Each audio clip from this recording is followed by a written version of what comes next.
Kasus korupsi PT Timah dengan taksiran kerugian negara 300 triliun rupiah bukan sekedar artis Sandra Dewi yang 2 kali diperiksa Kejaksaan Agung sebagai saksi untuk suaminya yang jadi tersangka. Bukan pula hanya mengusut dugaan aliran pencucian uang yang dilakukan suami Sandra Dewi, Harvey Muiz, yang selama ini dikenal sebagai Crazy Rich. Kasus korupsi pengelolaan tata niaga Timah di Bangka Belitung bisa dibilang menjadi kasus korupsi yang menuntut keseriusan dan kejelian dari penegak hukum untuk bisa menuntaskan hingga ke akarnya.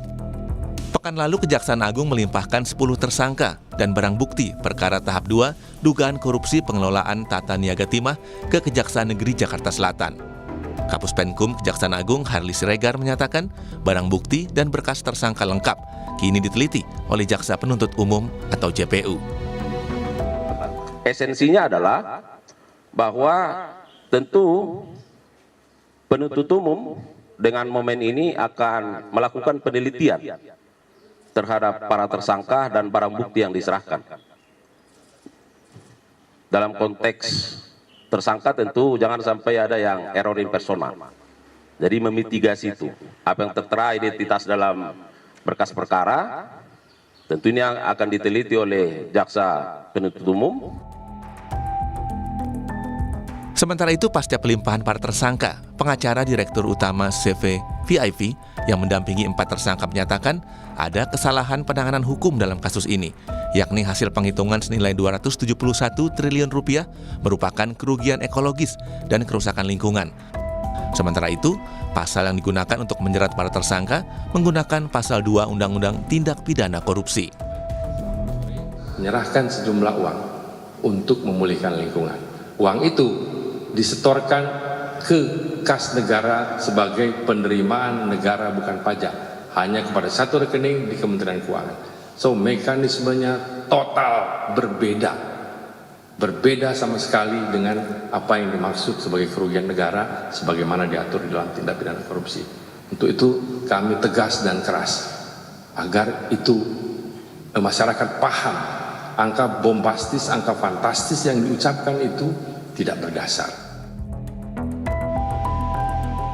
Badan Pengawasan Keuangan dan Pembangunan atau BPKP menyatakan rincian kerugian 300 triliun rupiah pada kasus korupsi PT Timah sebagai berikut. Kerugian kerusakan lingkungan senilai 271 triliun rupiah. Kelebihan bayar harga sewa smelter 2,85 triliun rupiah dan pembayaran biji timah ilegal oleh PT Timah kepada mitranya sebesar 26,64 triliun rupiah. Sementara itu, menurut Kejaksaan Agung, rencananya pelimpahan tahap kedua para tersangka, termasuk tersangka Harvey Muiz dan Helena Lim, akan dilakukan pada waktu dekat. Tim Liputan, Kompas TV. Kerugian negara dari kasus korupsi tata niaga Timah di Bangka Belitung yang ditaksir mencapai 300 triliun rupiah membuat kasus ini menjadi sorotan masyarakat. Belum lagi kasus ini melibatkan suami artis yang berlabel Crazy Rich dan kini kasus ini siap disidangkan untuk membuktikan besarnya kerugian negara dalam kasus ini. Kita ulas kelanjutan kasus korupsi Timah ratusan triliun rupiah ini bersama Kepala Divisi Hukum Jaringan Advokasi Tambang atau Jatam Muhammad Jamil dan kuasa hukum salah satu tersangka yakni dari CVVIP Andi Inovi Nababan yang tersambung dua-duanya melalui sambungan daring. Selamat pagi Bapak-Bapak. Selamat pagi Pak. Ya. Pak Randi. Ya, selamat pagi. Baik, saya ke Pak Andi dulu. Pak Andi, langkah Kejaksaan Agung menetapkan nilai kerugian negara senilai 300 triliun rupiah dalam perkara ini. Ini ada catatan khusus dari Anda soal kerugian negara ini dan pasal yang diterapkan untuk menjerat para tersangka? Baik Pak. Tadi dalam prolog disampaikan ada 300 triliun kurang lebih ya. Dengan 3 komponen. Antara lain kelebihan bayar dan juga hasil dari pertambangan ilegal. Dan satu poin yang selama ini didengung-dengungkan lebih dari, kalau kita mulai ingat dari mulai Februari kasus ini digaungkan, 271 triliun itu angka yang selalu disebut-sebut. Nah, angka 271 triliun itu menjadi concern kami pada saat ini. Karena sekian lama angka itu tidak pernah ada yang membantah, tidak pernah ada yang kritisi, saya juga heran. Kalau saya sendiri baru bicara karena memang saya baru menerima kuasa beberapa waktu yang lalu. Nah, angka itu jelas-jelas disebutkan oleh ahli di dalam konferensi pers di Kejaksaan Agung, mengatakan bahwa itu digunakan dengan menggunakan mekanisme penghitungan berdasarkan Peraturan Menteri Lingkungan Hidup nomor 7 tahun 2014, Oke. yaitu kerugian lingkungan hidup akibat pencemaran dan atau kerusakan lingkungan hidup. Nah, peraturan menteri itu jelas-jelas Pak di dalam konsideran menimbangnya menyatakan itu peraturan itu merupakan pelaksanaan dari pasal 90 Undang-Undang nomor 32 tahun 2009 tentang perlindungan dan pengelolaan lingkungan hidup. Jadi itu merupakan pelaksanaan dari hak pemerintah untuk menggugat. Lalu tiba-tiba itu digunakan sebagai dasar untuk menghitung kerugian negara sebagai kerugian korupsi. Menurut saya itu bukan sekedar tidak tepat, tapi salah dalam penerapan hukum dan itu fatal sekali menurut saya. Oke, jadi yang tepat menurut Anda pun kalau ada kerugian dalam kasus ini, apa yang kira-kira bisa pasal apa yang digunakan untuk yang pas digunakan untuk kasus ini? Tentunya saya sebagai penasihat hukum melihat kelemahan Pak ya, kalau dalam penerapan terkait dengan lingkungan hidup, kalau menurut saya jika yang dipersoalkan adalah persoalan lingkungan atau pidana lingkungan hidup, terlebih dahulu itu diperiksa, disidik, dan sampai dengan diputuskan, sampai berkekuatan hukum tetap, baru kita bisa menilai adanya satu tindak pidana yang mengakibatkan terjadinya pencemaran atau perusakan lingkungan hidup. Nah, tapi kalau kemudian bunyi atau ketentuan di dalam keperdataan lingkungan dipakai untuk menilai satu pidana korupsi, menurut saya itu tidak tepat. Kalau ditanya saya yang tepat bagaimana, saya serahkan pada jaksa, nanti saya menilai lagi. Oke. Jadi Anda menganggap ini kasus perdata bukan pidana begitu kira-kira ya? Kalau yang dipersoalkan adalah tentang kerugian lingkungan ya. Oke, saya akan tanya ke Jatam, Bung Jamil. Bung Jamil, Anda sepakat dengan apa yang diutarakan oleh Pak Andi bahwa ini bukan tindak pidana, terlebih ini tindak pidana korupsi, tapi tindak perdata yang sebenarnya ujung pangkal masalahnya adalah masalah ekologi. Saya kira tidak sepenuhnya demikian ya. Oke. Kenapa? Karena memang sebenarnya menjadi konsen Pak Andi itu angka 271 triliun. Tapi kemudian kan di Kejaksaan juga merilis angka-angka yang lain yang sebetulnya tidak pernah dibantah juga bahwa itu adalah sebuah dugaan tindak pidana koruptif, misalnya penggelembungan harga dan biaya penyewaan alat yang berlebihan yang tidak wajar. Nah, tapi poinnya adalah begini, rekan-rekan sekalian dan rekan-rekan media, bahwa dalam konteks pidana di sektor pertambangan ini dimensinya memang jauh melampaui imajinasi korupsi yang biasa-biasa saja. Kenapa? Karena operasi pertambangan tidak beroperasi di ruang hampa, tapi dia beroperasi di mainland atau di laut ya, kalau timah itu laut dan darat begitu, yang juga punya implikasi terhadap kehidupan sosial dan ekologi. Dan saya kira itu apa yang dilakukan oleh jaksa adalah sebuah terobosan hukum kalau menurut kami, karena kalau kemudian hanya dikejar hal-hal berapa uang dari dompet negara, sementara ini belum masuk dompet negara, tentu ada miss di situ kan. Tapi kemudian pertanyaan, siapa nanti yang akan membayar kerugian kerusakan ekologi itu? Sementara pelakunya jelas. Ya, pun kalau ini kerugian ekologis, kalau saya bacakan sedikit aturan yang tertera di undang-undang begitu ya. Ini terutama ada di pasal 161B ayat 1 Undang-Undang nomor 3 tahun 2020 tentang perubahan Undang-Undang nomor 4 tahun 2009 tentang pertambangan mineral dan batu bara. Ini pasal yang mengatur izin usaha pertambangan atau IUPK dicabut atau berakhir dan tidak melaksanakan reklamasi. Ada ketentuan ketika ada itu kerugian secara ekologis, harus ada pemilihan lingkungan berupa reklamasi. Nah, jika tidak itu tidak diindahkan, akan ada pidana penjara paling lama 5 tahun dan denda paling banyak 100 miliar rupiah kalau saya tidak salah. Ini saya akan dudukan dulu perkaranya, bahwa pun ini bukan tindak pidana korupsi, tapi ada yang harus dihukum atas kerugian ekologi itu tadi. Apakah benar demikian, Pak Bung Jamil? Persis, itu pertanggungjawaban mutlak sebetulnya kalau dalam lingkungan hidup. Oke. Bagaimana Anda menyikapi ini juga, Pak Andi, bahwa sebenarnya ini tetap masalah pidana, tapi memang entry point-nya dari pelanggaran undang-undang soal soal pertambangan mineral dan batu bara. Bagaimana menurut Anda, Pak Andi? kalau tadi kita lihat Pak ya di dalam tabel yang barusan saja disajikan, paling tidak ada 3 komponen, Ya, yaitu kelebihan bayar terkait dengan proses smelter, lalu kemudian ada mengambil hasil dari kegiatan tambang ilegal, dan terakhir tadi kerugian ekologis. Terkait dengan kerugian ekologis itu yang kami tanggapi, dan kami ingin edukasi masyarakat bahwa tidak seperti itu caranya dan tidak untuk itu dimaksudkan peraturan tersebut. Kalau kita sebenarnya kami akan mampu dengan baik akan menguraikan terkait dengan illegal mining, demikian juga terkait dengan kelebihan bayar. Tapi itu juga menyangkut strategi kami nanti untuk bertarung di pengadilan.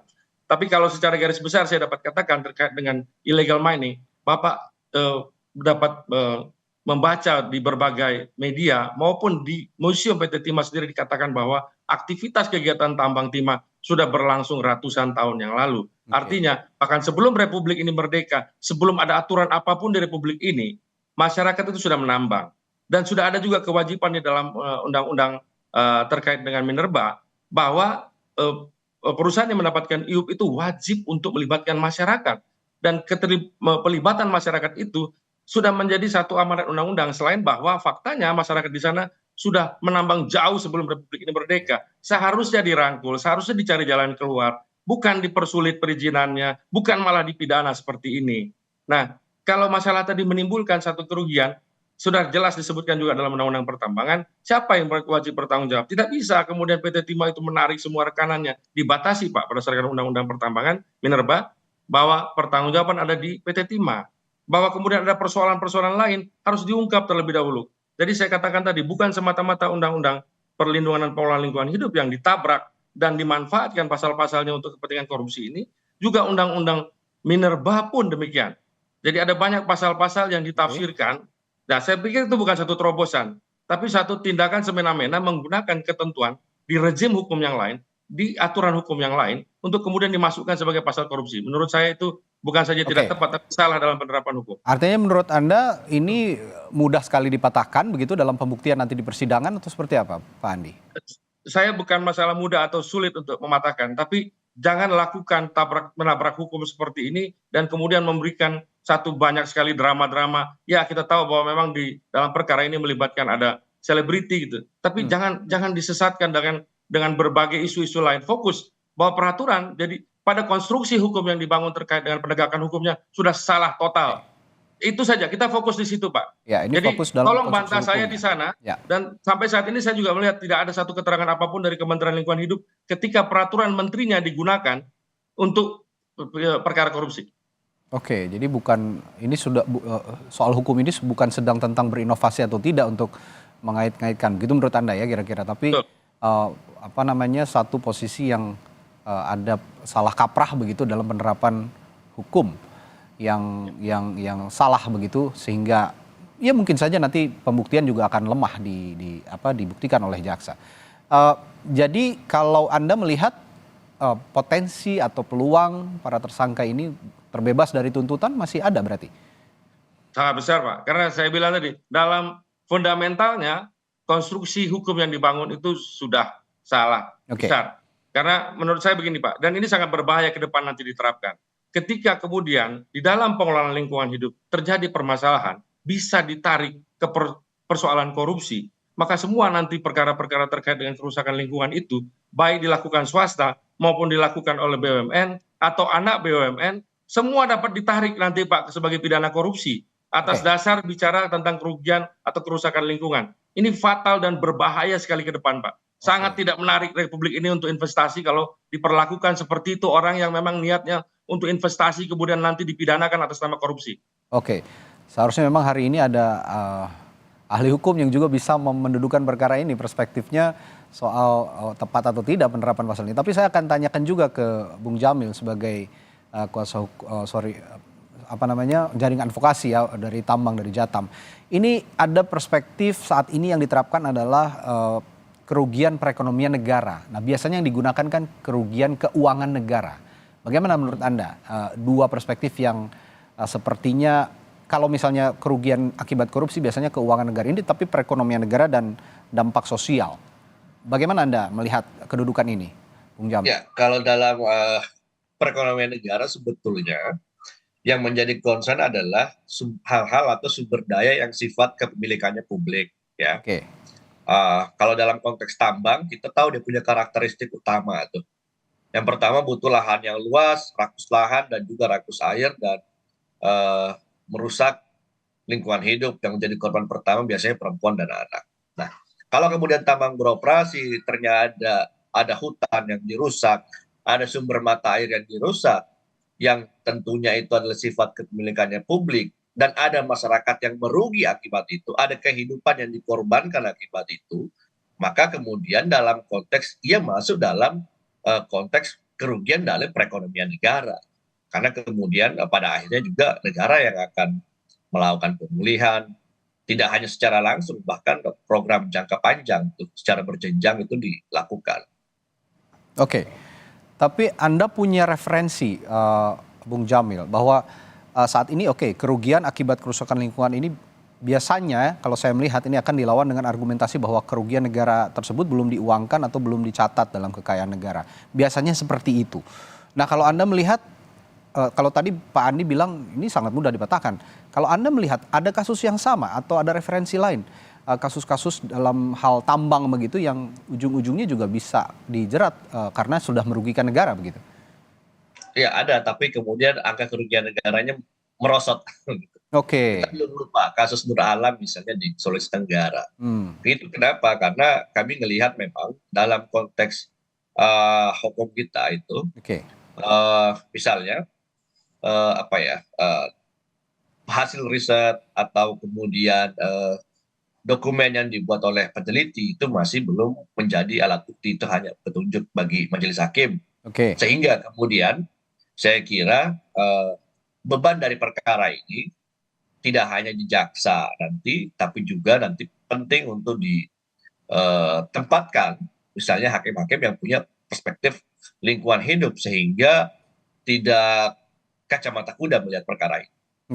Ya, ini saya menarik juga kalau Anda mengatakan jangan kacamata kuda melihat perkara ini. Jadi bagaimana melawan konstruksi hukum seperti apa yang bisa melawan pembelaan-pembelaan para tersangka ini nanti di persidangan? Nah, yang terpenting sebetulnya adalah seperti yang saya tempatkan di awal bahwa tambang ini tidak beroperasi di ruang hampa. Bisa diperiksa, bisa dicek, dan memang betul sekali kami juga pernah bikin riset soal itu, bahkan sebelum Republik Merdeka udah ada aktivitas pertambangan di sana. Itu benar sekali. Tapi kemudian yang menjadi poin adalah dan penting untuk dilihat dimensi atau kedalaman soal daya rusak pertambangan PT Timah sendiri di sana. Itu penting untuk dilihat. Baik, singkat terakhir dari Jatam, Bung Jamil, pesan ke depannya, ini persidangan akan segera bergulir begitu, apa yang ingin Anda sampaikan jelang persidangan ini? Jelang persidangan, yang pertama, persidangan harus mampu membongkar semuanya karena ke dalam konstruksi tambang ilegal di atas konsesi legal, kami masih miss satu puzzle tuh. Kami belum melihat siapa backingnya yang jadi tersangka, sekarang belum ada. Lalu yang terakhir saya kira ini penting untuk diingat dalam hukum kita, kalau pihak otoritas kemudian membiarkan suatu terjadinya kesalahan atau kejahatan, maka otoritas atau yang punya otoritas tersebut dianggap melakukan kesalahan yang sama dan wajib memberi pertanggungjawaban. Oke, terakhir juga dari Pak Andi, silakan ada yang mau disampaikan jelang persidangan? Di dalam di dalam pasal 13 kalau saya nggak salah di dalam Peraturan Menteri LH nomor 7 tahun 2014 yang digunakan sebagai dasar penghitungan, disebutkan bahwa Peraturan Menteri itu mencabut Peraturan Menteri nomor 13 tahun 2011. Saya ikut terlibat aktif dalam penyusunan peraturan menteri sebelumnya. Jadi saya sangat tahu bahwa peraturan menteri ini memang digunakan untuk perkara perdata. Dan komponen terbesar di dalam ganti kerugian itu adalah biaya pemulihan. Sekarang Bapak-Bapak silahkan cek mana wilayah yang sudah dipulihkan berdasarkan peraturan menteri ini dan bagaimana mekanismenya. Karena jelas-jelas disebutkan di dalam peraturan menteri ini akan distorkan ke kas negara melalui PNBP. Dan belum ada mekanismenya sampai hari ini. Bagaimana dana yang sudah nanti masuk ke kas negara tadi bisa disalurkan untuk pemulihan. Boleh cek omongan saya. Dan saya pertanyakan kembali, bagaimana mungkin kemudian dalam konteks perdata tadi dimasukkan dalam pidana. Dan Bapak bisa cek di dalam kerugian tadi, yang terbesar adalah biaya pemulihan. Bagaimana mekanisme pemulihannya? Siapa yang akan memulihkan? Bagaimana pengawasan terkait dengan pemulihannya? Jadi jangan hanya menggunakan pasal-pasal lingkungan hidup untuk kepentingan lain yang nantinya lingkungan akan diabaikan. Saya keberatan dengan itu. Baik, ada dua perspektif yang harus diadu juga nanti yang akan juga berlanjut di persidangan soal kasus yang katanya merugikan perekonomian negara hingga ratusan triliun rupiah. Mana yang akan tepat dipasangkan tentu saja akan menarik kita tunggu. Persidangan akan segera bergulir. Terima kasih Kepala Divisi Hukum Jaringan Advokasi Tambang atau Jata Muhammad Jamil dan kuasa hukum salah satu tersangka yakni dari CVVIP Andi Inovi Nababan telah berbagi informasi dan perspektif pagi hari ini. Terima kasih Bapak-Bapak, sehat selalu.